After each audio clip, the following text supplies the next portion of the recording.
Hello everyone, আমি তাইবা। তোমরা সকলে কেমন আছো? একটা ভীষণ সুন্দর দিনে তোমাদের সকলকে স্বাগত জানাই। আজকের দিনটা ছিল একটা অন্যরকম একটা দিন। অনেক দিন গরমের পরে আজকের দিনটা ছিল একেবারে ঠান্ডা। আর আজকের দিনে আমি রান্না করেছিলাম বারান্দার গাছের কিছু সবজি, আর এই সকল কিছু নিয়েই থাকছে আজকের ব্লগটা।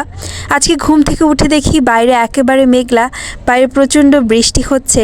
আর এক কাপ চা হাতে বসি বারান্দায় বৃষ্টি দেখব বলে। অনেক দিন পরে বৃষ্টি হচ্ছে আর বাইরে বিদ্যুৎও চমকাচ্ছিল। বৃষ্টির সময় আকাশটা দেখতে ভীষণ সুন্দর লাগে, আমার তো ভীষণ ভালো লাগে। আর বৃষ্টির সময় ঠান্ডা বাতাস আমার গা জুড়িয়ে যায়। আর এই সময় যদি হাতে হয় এক কাপ চা, তাহলে তো আর কথাই নেই। আমি যেহেতু চা খেতে ভীষণ ভালোবাসি, তাই বৃষ্টি দেখতে দেখতে চা খাচ্ছিলাম। বৃষ্টি কিছুক্ষণ পরে থেমে যায়, তাই ভাবি আজকে দুপুরে বারান্দার গাছ থেকে এই কচু শাকগুলো রান্না করব। বেশ বড় হয়ে গিয়েছিল, তাই রান্না করতে চাচ্ছিলাম। আর আজকে বাসায় যেহেতু আম্মুও ছিল, তো আম্মু বলল যে বারান্দার গাছের এই কচু শাকগুলো কেটে আনতে, যেটা দিয়ে আজকে আমরা রান্না করব।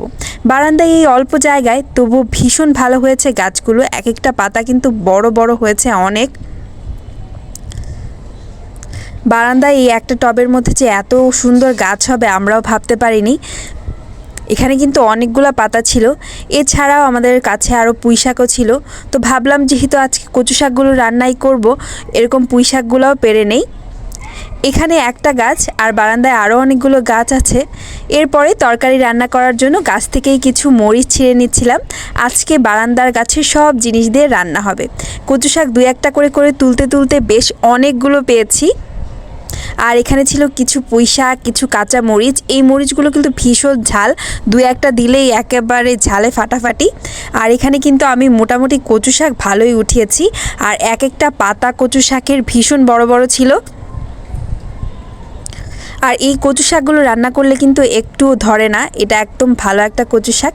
তো কচু শাক রান্না করার জন্য আজকে আমি প্রথমে রান্না করব কচুর ডাঁটা দিয়ে মাছ। এই রান্নাটা আমার ভীষণ পছন্দ, যার কারণে কচুর ডাঁটাগুলো বেছে নিয়ে কিছু বেগুনও কেটে নিয়েছি। আমি এখানে নিয়েছি কিছু রুই মাছ। এই রুই মাছগুলোকে ভালো করে বেছে পরিষ্কার করে এর মধ্যে আমি লবণ আর হলুদ মাখিয়ে নিচ্ছিলাম। আমি না আজকে কচু শাকের পাতাগুলো রান্না করব না, কারণ কচু শাকের পাতা অনেকগুলো হয়েছে যেগুলো দিয়ে অন্য আরেকটা রান্না করব, যার কারণে আজকে আর কচু শাকের পাতা রান্না করলাম না। আজকে শুধু ডাঁটা দিয়ে এরকম মাছের ঝোল করেছি। এর মধ্যে শুধু লবণ আর হলুদ দিয়ে মাছগুলো ভাজা শেষ। এরপরে আমি রান্না করব তরকারিটা। তরকারি রান্না করার জন্য আমি এখানে নিয়ে নিয়েছি একটু তেল গরম হলে দিয়ে দিয়েছি পেঁয়াজগুলো করে ভালো করে ভাজা হলে এর মধ্যে দিয়ে দিয়েছি একটু কালো জিরে। আমি মূলত একটু ভাজা মশলা দিয়ে রান্না করতে পছন্দ করি, বা এরকম ফোড়ন টাইপের রান্না পছন্দ করি, যার কারণে আমি একটু কালিজিরার ফোড়ন দিয়েছি। এরপরে কালিজিরাটা ভাজা হয়ে গেলে আমি কেটে রাখা সবগুলো সবজি দিয়ে দিলাম। এখানে আমি কচু শাকের ডাঁটার সাথে একটু বেগুন, আলু, গাজরও নিয়েছিলাম। এরকম সবজির পাতলা ঝোল কিন্তু আমার ভীষণ ভালো লাগে। এরপর একটু লবণ, হলুদ আর মরিচ দিয়ে ভালো করে কষিয়ে মাখিয়ে নিচ্ছিলাম। সবজিগুলো হালকা ভাজা ভাজা হয়ে যাওয়ার পরে আমি এর মধ্যে পানি অ্যাড করেছি। এখানে গরম পানি দিলে ভালো হয়, তবে আমি আজকে ঠান্ডা পানি দিয়ে এটা রান্না করছি। পানি দিয়ে কিছুক্ষণ নাড়াচাড়া করে মাছগুলো দিয়ে দিয়েছি। আর আমাদের আজকের এই কচু শাকের ডাঁটার ঝোল কিন্তু অসম্ভব মজা হয়েছিল। সাধারণত আমি রান্না খুব একটা ভালো পারি না, তবে আম্মু বলেছে আজকে রান্নাটা ভালো হয়েছে। এরপর বিকেলে আকাশটা দেখি ভীষণ সুন্দর, তাই একটু ছবি তুলে রাখলাম। আকাশ যেহেতু আমি ভীষণ পছন্দ করি, তাই আকাশের ছবি তুলতেও আমার ভালো লাগে।